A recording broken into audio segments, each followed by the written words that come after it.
నెల్లూరులో మహానాడుకు స్థలాల పరిశీలన. నెల్లూరు జిల్లాలో తెలుగుదేశం పార్టీ ప్రతిష్టాత్మక మహానాడు నిర్వహణకు కసరత్తులు వేగవంతమయ్యాయి. మహానాడుకు అనువైన స్థలాల ఎంపికలో భాగంగా పార్టీ నేతలు విస్తృతంగా పరిశీలనలు చేపట్టారు. కోవూరు జాతీయ రహదారి సమీపంలోని రాజుపాలెం పరిసరాల్లో ఉన్న ఇఫ్కో భూములు, అలాగే బొడ్డువారిపాలెం వద్ద ఉన్న సుమారు 110 ఎకరాల విస్తీరాన్ని రాష్ట్ర దేవాదాయ శాఖ మంత్రి ఆనం రామనారాయణ రెడ్డి నేతృత్వంలో పరిశీలించారు. ఈ సందర్భంగా పార్లమెంట్ సభ్యులు ప్రభాకర్ రెడ్డి, ఎమ్మెల్సీ బీదా రవిచంద్ర, శాసనసభ్యులు కోటంరెడ్డి శ్రీధర్ రెడ్డి, వేమిరెడ్డి ప్రశాంతిరెడ్డి, కాకర్ల సురేష్, కృష్ణారెడ్డి, రాష్ట్ర వక్ఫ్ బోర్డు చైర్మన్ అబ్దుల్ అజీజ్ తదితరులు పాల్గొన్నారు. ఈ సందర్భంగా మంత్రి ఆనం రామనారాయణ రెడ్డి మాట్లాడుతూ, తెలుగుదేశం పార్టీ కేంద్ర కమిటీ ఆదేశాల మేరకు నెల్లూరు జిల్లాలో మహానాడు నిర్వహణకు అనువైన ప్రదేశాలను పరిశీలిస్తున్నామని తెలిపారు. రాజుపాలెం సమీపంలోని ఇఫ్కో, కిసాన్ సెజ్ ప్రాంతంతో పాటు ఇతర ప్రాంతాలలో కూడా స్థలాలను పరిశీలిస్తున్నామని చెప్పారు.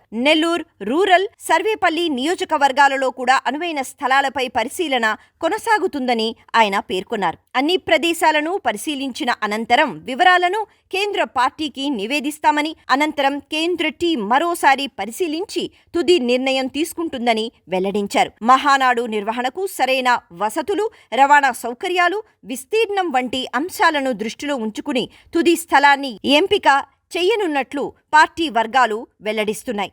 దీంతో నెల్లూరు జిల్లాలో మహానాడు నిర్వహణకు సంబంధించిన ఏర్పాట్లు మరింత వేగం పుంజుకున్నాయి. రాష్ట్ర తెలుగుదేశం పార్టీ మహానాడు కార్యక్రమం అనేక దశాబ్దాలుగా జరుగుతూ ఈరోజు నెల్లూరు జిల్లాలో జరిగేదానికి, కార్యక్రమాలను నిర్వహించడానికి అవసరమైన స్థల పరిశీలనకు కేంద్ర పార్టీ కార్యాలయం నుంచి, అలాగే జోనల్ కోఆర్డినేటర్ గారు, మన పార్లమెంట్ సభ్యులు ప్రభాకర్ రెడ్డి గారు, జిల్లా అధ్యక్షులు రవిచంద్ర యాదవ్ గారు, జిల్లాలోని శాసనసభ్యులు అందరం కలిసి ఇక్కడికి వచ్చాం. ఈరోజు ఇది 2వ స్థలం చూడటం.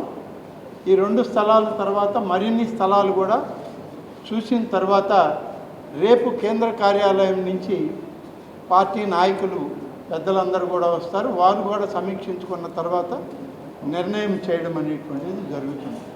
ముఖ్యంగా ఈ సంవత్సరం 2026 మహానాడు మే 28న జరిగేటువంటి కార్యక్రమం మొదటగా శ్రీకాకుళం జిల్లాలో జరపాలని, దానికి గడిచిన 2 మాసాలుగా నిర్ణయం తీసుకుని ఏర్పాట్లన్నీ కూడా చేసేటువంటి కార్యక్రమం చేయడం జరిగింది.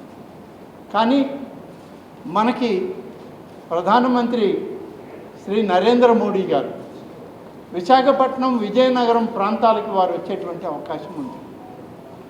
ముఖ్యంగా ఈనాడు మనకున్నటువంటి